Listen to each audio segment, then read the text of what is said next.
Précédemment dans Zoo Academy, nos soigneurs engagés ont fait la rencontre d'un oiseau mystérieux, la chouette effraie. Aussi appelée Dame Blanche, cette chouette autrefois redoutée dans les campagnes est pourtant unique et fascinante. Ils ont également échangé avec Adrien, bénévole à la LPO, la Ligue de la protection des oiseaux, une association qui œuvre chaque jour pour mieux connaître, protéger et faire aimer les oiseaux. Que vont-ils découvrir aujourd'hui ?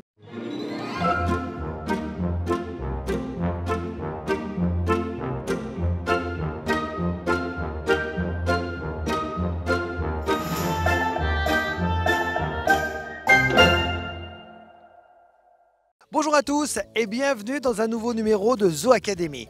Après avoir découvert les animaux de la plaine des Lodges avec les apprentis soigneurs dans le dernier épisode, cette semaine, place aux soigneurs engagés. En effet, nos jeunes passionnés vont partir à la rencontre des animaux de la plaine de l'Hôtel où ils observeront la rentrée des rhinocéros et la sortie des jeunes herbivores comme les zèbres, les élans du Cap ou encore les oryx. Mais ce n'est pas tout. Je vous le promets, d'autres surprises, ils se mettront aussi au travail, notamment en nettoyant le pré-parc Rhino. Vous ne savez pas ce que c'est, moi non plus, on va le découvrir dans un instant. Et en tout cas, ce qui est sûr, c'est que c'est une étape essentielle pour préserver leur habitat. Et puis enfin, ils découvriront l'action de la fondation Le Pal Nature, qui soutient l'association Pivert dans la création de mares naturelles pour la faune. Bref, c'est une émission pleine de folie!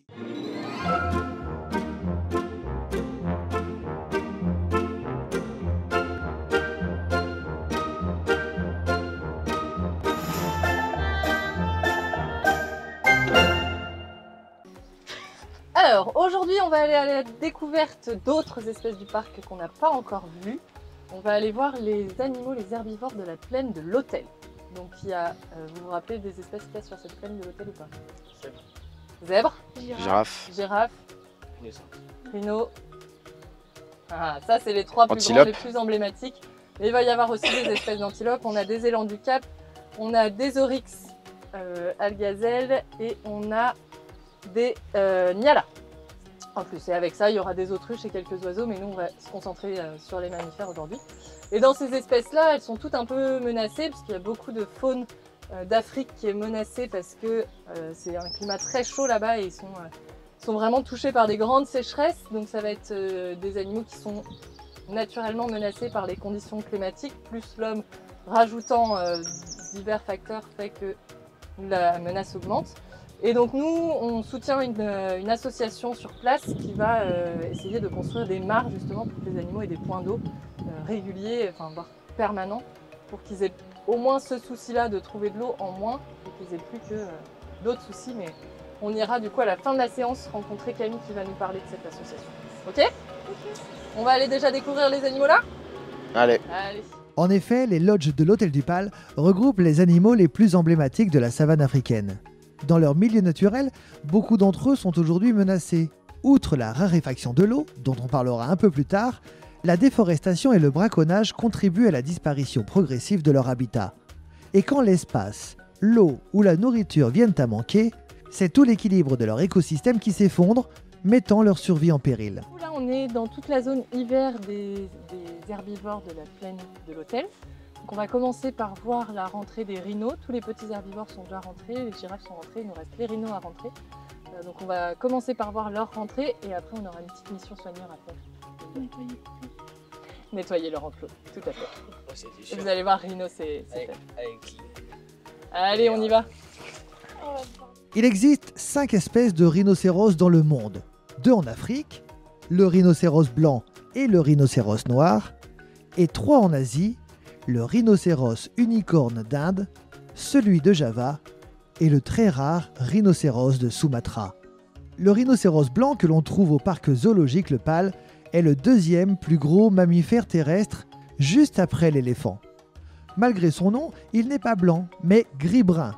En réalité, son nom vient d'une erreur de traduction, wide, qui signifie large en afrikaans, et qui a été compris comme white, qui signifie blanc. Avec sa gueule large et carrée, il broute l'herbe, entend très bien grâce à ses oreilles mobiles et possède 2 cornes redoutables. Quant à la boue, il en raffole, Elle le protège du soleil, régule sa température et chasse les parasites. Un vrai rituel bien-être version savane. Est-ce que vous savez en quoi est faite cette corne de rhino? En kératine. En kératine, et la kératine on retrouve ça où? Les ongles et les cheveux. Dans les ongles et dans les cheveux, tout à fait. Si vous regardez même sur certains rhinos, alors si là sur la corne du haut, on le voit quand il est de profil, en fait c'est des gros poils agglomérés leur corne. Donc sur sa corne du haut, on voit un petit peu que c'est effectivement à force d'user que ça va ressembler à du lisse. Mais si on regarde de près, on peut presque voir les poils qui font leur corne. Là, ils commencent à attendre leur rentrée. Je vais tenir moi, c'est bon. Allons voir maintenant deux espèces emblématiques de la savane africaine, l'élan du Cap et l'Oryx algazelle. Donc là, on a un élan du Cap.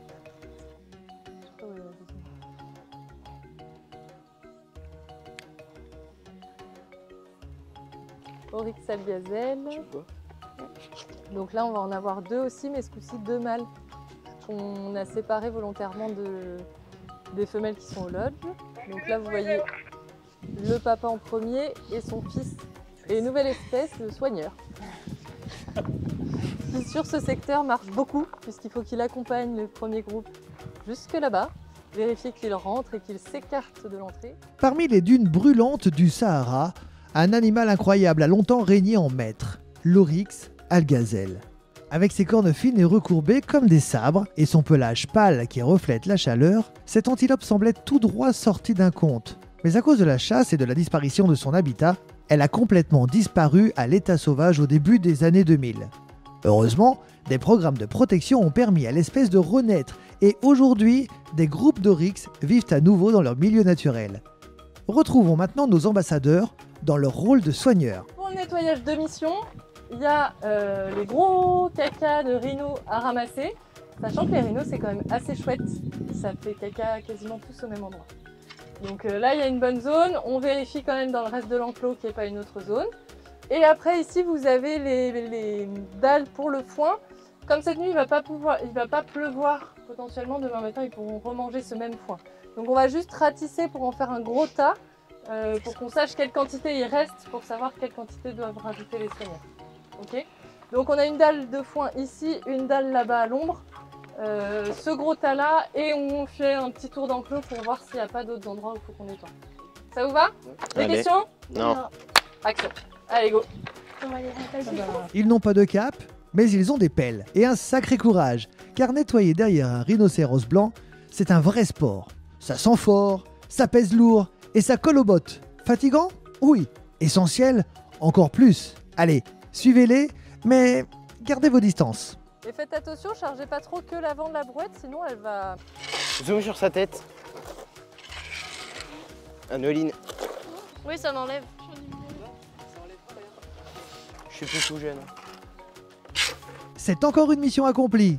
Pour la dernière partie de cette émission, nos soigneurs sont allés à la rencontre de Camille, coordinatrice des programmes de la Fondation Le Pal Nature, afin d'en savoir un peu plus sur l'association PIVER. Bonjour Camille, merci de nous accueillir et de répondre à nos questions. Bonjour. En premier temps, quel est le rôle de l'association? Alors l'association PIVER, en fait elle existe de manière nationale, elle est en France, mais elle a un gros projet à l'international qui s'appelle les Mares de Wangé. Et elle est, comme toutes les associations qu'on finance au niveau de la fondation, essentiellement existante pour protéger à la fois la biodiversité et des animaux. Pourquoi la Fondation Le Pal Nature soutient-elle PIVER? Alors tout simplement parce qu'on a été très intéressés par la demande qu'ils nous ont faite il y a quelques années de ça et qui nous paraissait vraiment mêler tout ce qu'on recherche, à savoir aider des associations à protéger l'espace naturel des animaux et les animaux en eux-mêmes. Et là, je vous donnerai plus de renseignements, mais c'est vraiment l'association idéale pour ça. Comment soutenez-vous cette association? Alors cette association, on a une action particulière avec elle puisque elle s'est lancée dans une aventure de équiper une réserve africaine au Zimbabwe essentiellement avec ce qu'on appelle des pompes tout simplement. Dans les réserves africaines, il y a beaucoup de mares et il y a de ça quelques années, en 2005 si mes souvenirs sont bons. il y a eu une grosse sécheresse et toutes les mares étaient taries. Il n'y avait plus du tout d'eau dans les mares et en fait il y a eu des milliers et des milliers d'animaux qui ont été décédés. Et en fait, l'association a voulu remédier à ça en installant des pompes. Donc en fait, nous, depuis le début de cette association, on l'aide à installer ces fameuses pompes. Quel est le but de ces mares ? Eh bien en fait, les buts de ces mares, comme j'expliquais tout à l'heure, c'est vraiment d'abreuver les animaux. Faut que pour vivre, c'est comme nous, hein, les animaux, ils ont besoin de manger et de boire essentiellement. Donc en fait, le but de cette association, c'est de faire en sorte que ces mares ne soient jamais taries, qu'il y ait toujours de l'eau, et pour éviter la catastrophe, cette fameuse catastrophe de la sécheresse en 2005, et qu'une catastrophe comme celle-ci ne se reproduise plus jamais. Donc le but, c'est vraiment ça, c'est à la fois d'étendre toutes les mares. Là, on en est à une quinzaine pour l'instant. Je ne sais pas s'il y en aura d'autres parce que ça fait déjà une belle couverture, mais par contre ils sont aussi dans la maintenance, c'est-à-dire qu'avant on avait des pompes avec du gasoil, etc. pour pomper l'eau. Maintenant on est plutôt sur des choses un peu plus modernes avec notamment de l'énergie solaire. Est-ce que vous avez autre chose à ajouter ?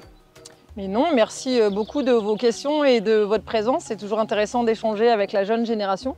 Moi, c'est mon boulot, effectivement, d'aider des associations. J'espère que vous le ferez plus tard. C'est aussi ça l'important. Donc non, je n'ai rien à ajouter, si c'est de vous remercier, tout simplement. Et où nous pouvons trouver plus de renseignements ?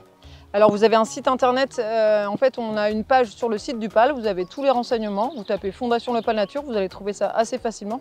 Et puis on est assez actifs sur les réseaux sociaux, sur Facebook et Instagram, donc faut pas hésiter à nous contacter, on vous répondra avec plaisir. Merci et au revoir. Merci, au revoir.